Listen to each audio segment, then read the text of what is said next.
હવે આની સાથે નીતા અંબાણીના ઉછેરની પણ પ્રશંસા થાય છે. તેમણે જે રીતે 3 બાળકોનો ઉછેર કર્યો, પતિના વ્યવસાયમાં મદદ કરી, એ પ્રશંસનીય છે. નમસ્કાર દર્શક મિત્રો, ખબર છે .com પરથી હું દ્રષ્ટિ આપ સૌનું સ્વાગત કરું છું. મિત્રો, અંબાણી પરિવાર વિશે કોણ નથી જાણતું?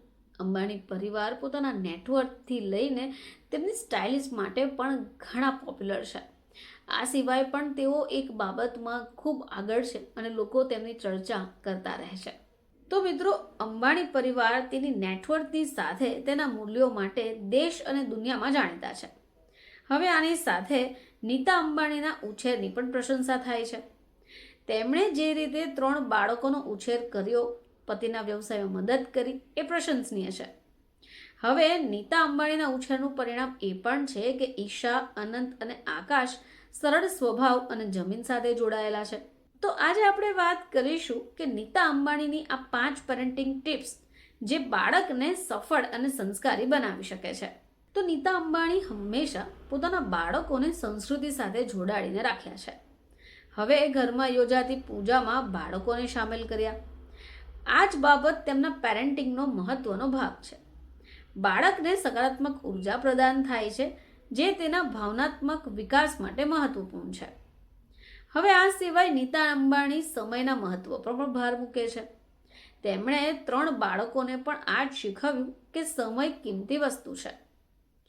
નીતા અંબાણી પોતે પણ ઘણા બિઝનેસ સંભાળે છે, પરંતુ ક્યારેય પોતાનું કામ પોતાની અને બાળકો વચ્ચે નથી આવવા દેતા.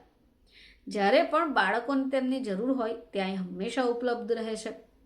હવે આથી તેઓ જીવનને કેવી રીતે સંતુલિત કરવું એ શીખવવામાં પણ બાળકોને મદદ થાય છે. હવે સૌથી ધનિક પરિવારોની યાદીમાં સામેલ હોવા છતાં નીતા અંબાણી પોતાના બાળકોને પૈસાનું મહત્વ શીખવ્યું છે.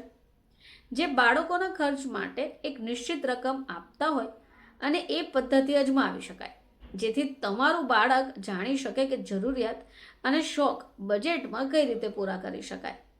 હવે આ સિવાય નીતા અંબાણી ક્યારે પણ બાળકોની પ્રાઇવસીમાં દખલગીરી નથી કરતા. હવે એ અર્થ એ નથી કે તેમને ખબર જ ન હોય કે બાળકો શું કરે છે. ધ્યાનમાં રાખો કે બાળકોને નિયંત્રણ કરવું અથવા નિયંત્રિત કરવું એ સારી પેરેન્ટિંગ પદ્ધતિ છે જ નહીં. બાળકોને વિચારવાની સ્વતંત્રતા આપવી જોઈએ.